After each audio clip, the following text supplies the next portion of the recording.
You push through the bitter Bavarian wind, March 31st, 1922.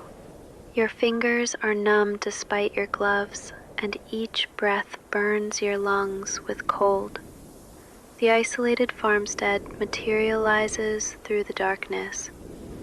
Weathered timber walls that seem to absorb light rather than reflect it. Snow crunches beneath your boots, but it's the wrong kind of crunch. Too hollow, like stepping on old bones. The locals in Kaifeck warned you not to come here after dark. They speak in hushed tones about this place, crossing themselves when they mention the Gruber farm. The previous maid, they say, fled in terror months ago, swearing the place was haunted. She heard footsteps pacing the attic boards above her bed each night, measured deliberate steps when the family slept below.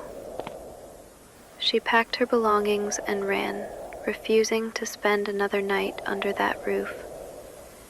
Even Andreas Gruber, that stubborn old farmer who feared neither God nor devil, had grown uneasy in recent weeks. He'd admitted to neighbors that he too heard the footsteps, sounds that shouldn't exist.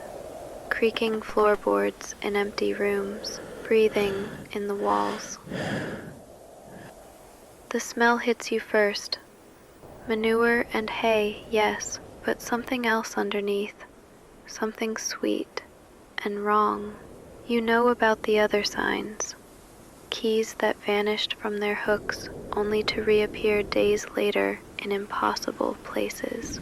The newspaper that appeared on the kitchen table one morning, dated, current, but one no soul in the family had purchased, as if something was coming and going freely, making itself at home in their home.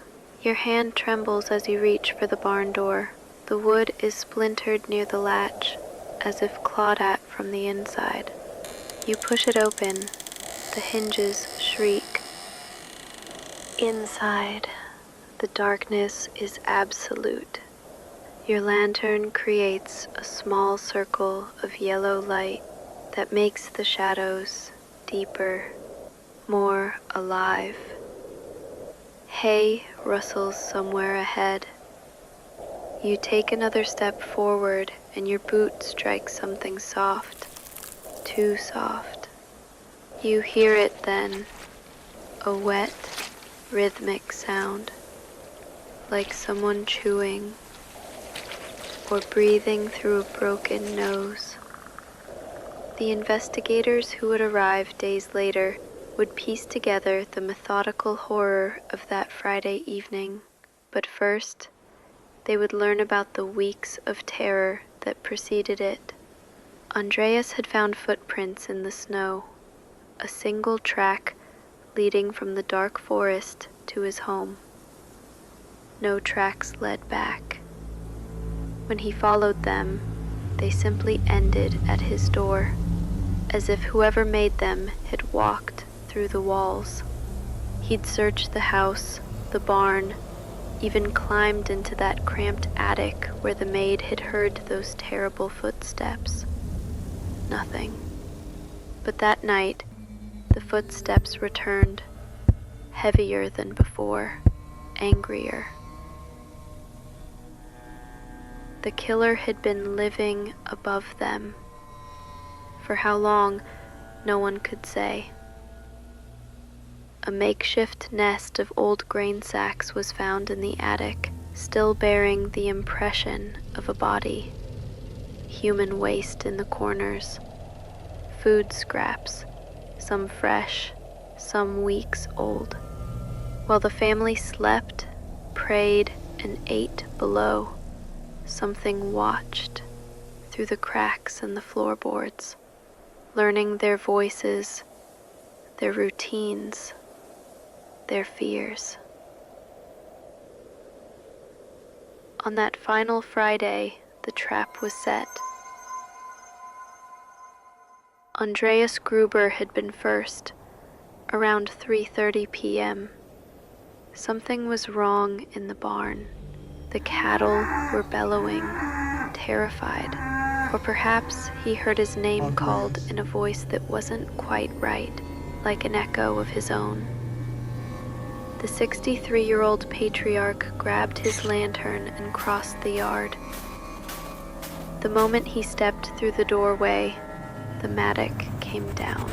9 times the killer struck, obliterating Andreas's face, scattering teeth and bone across the straw.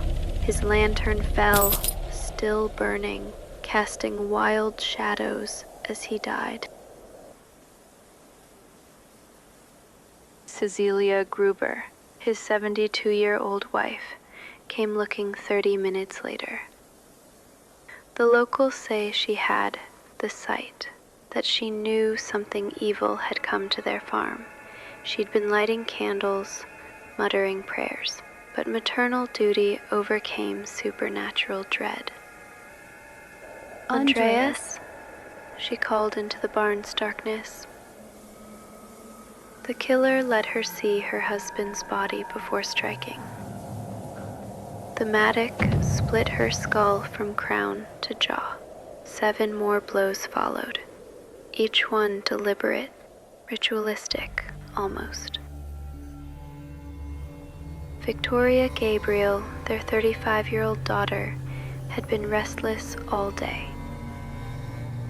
She told the postman that morning that she felt watched, that shadows moved wrong around the farm.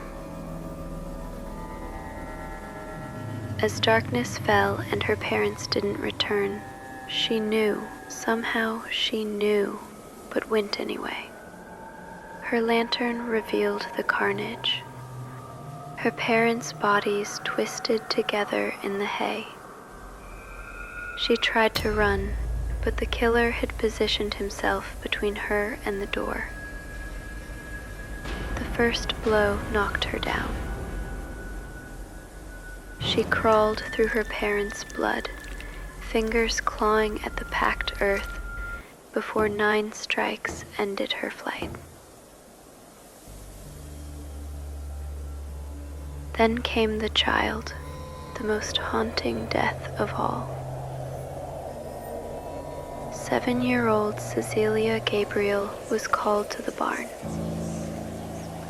Witnesses later swore they heard a woman's voice calling from the farm that evening. Cäzilia. But Viktoria was already dead. Cäzilia, come help with the animals, the voice had said. The girl skipped across the yard, her small footprints preserved in the mud, like a trail of innocence walking toward evil.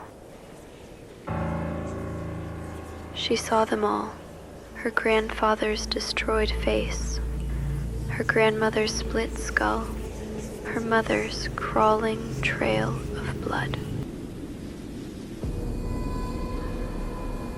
The killer struck as she turned to flee, fracturing but not crushing her skull. She fell among her family, paralyzed but conscious. For at least 2 hours, maybe more, she lay there dying, pulling out her own hair in agony and terror, her small fingers clutching the blonde strands as the killer worked around her, stacking bodies like cordwood.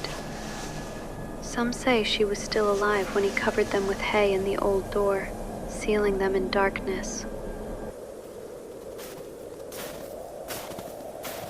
The killer walked to the house, boots tracking blood across the threshold. Maria Baumgartner, the new maid who'd arrived just hours earlier to replace the one who fled in terror, was in the kitchen.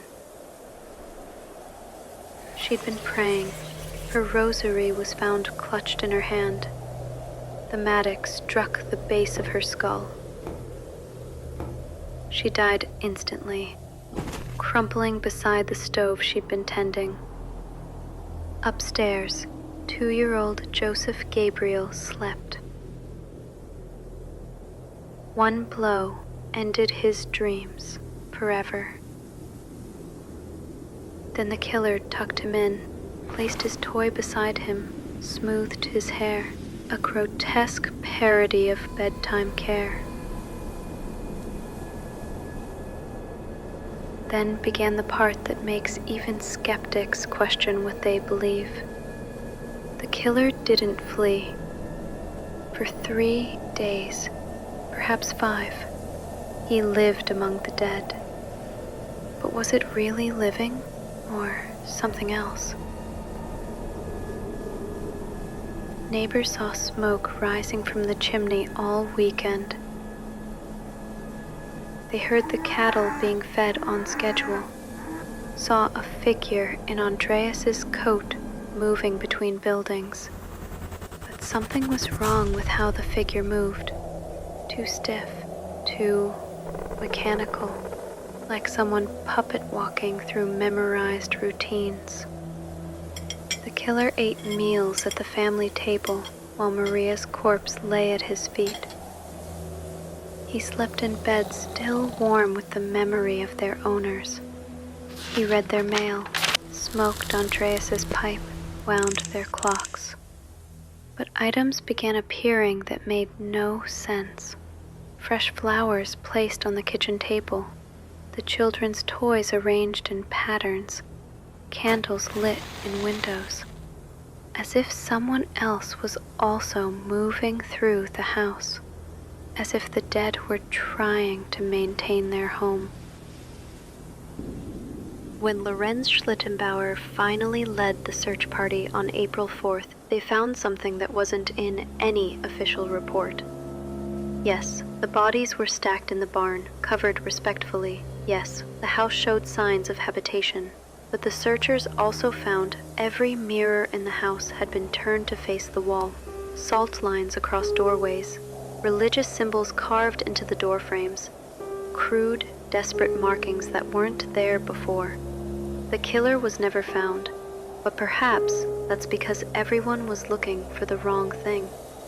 After the farm was demolished in 1923, the stories began. The land itself seemed cursed, locals said.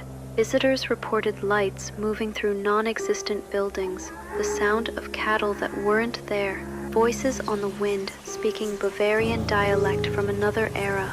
Some claimed to see a little girl with blonde hair standing where the barn once was, pulling at her scalp, crying for her mother. Others swore they heard footsteps in the empty air above, as if an invisible attic still hosted its terrible guest.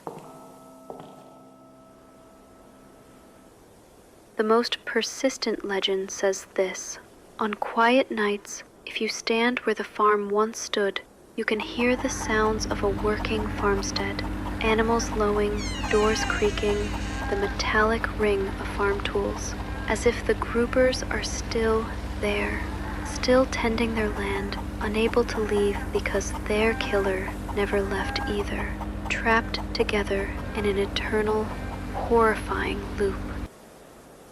You stumble backward out of that barn, your lantern swinging wildly. But as you run, you hear something that stops your blood.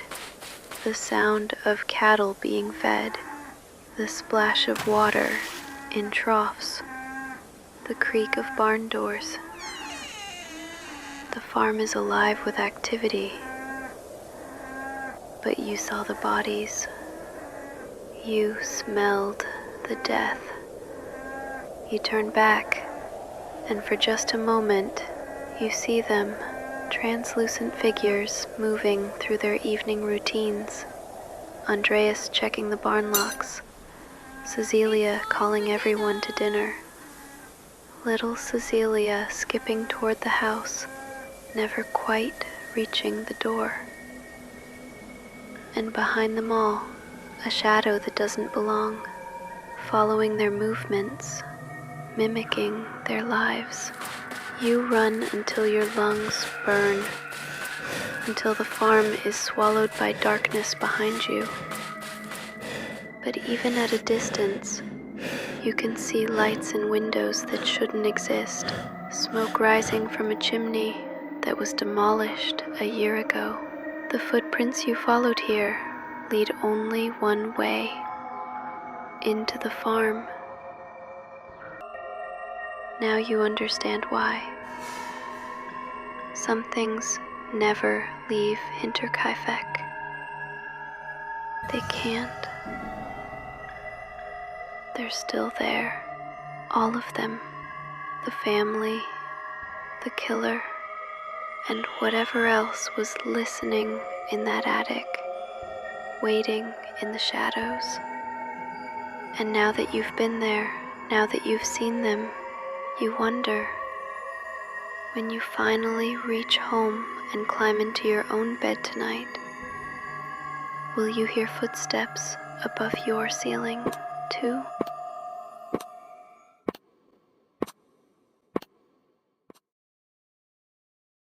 Thank you for listening. If you enjoyed the story, make sure to subscribe so you don't miss the next one.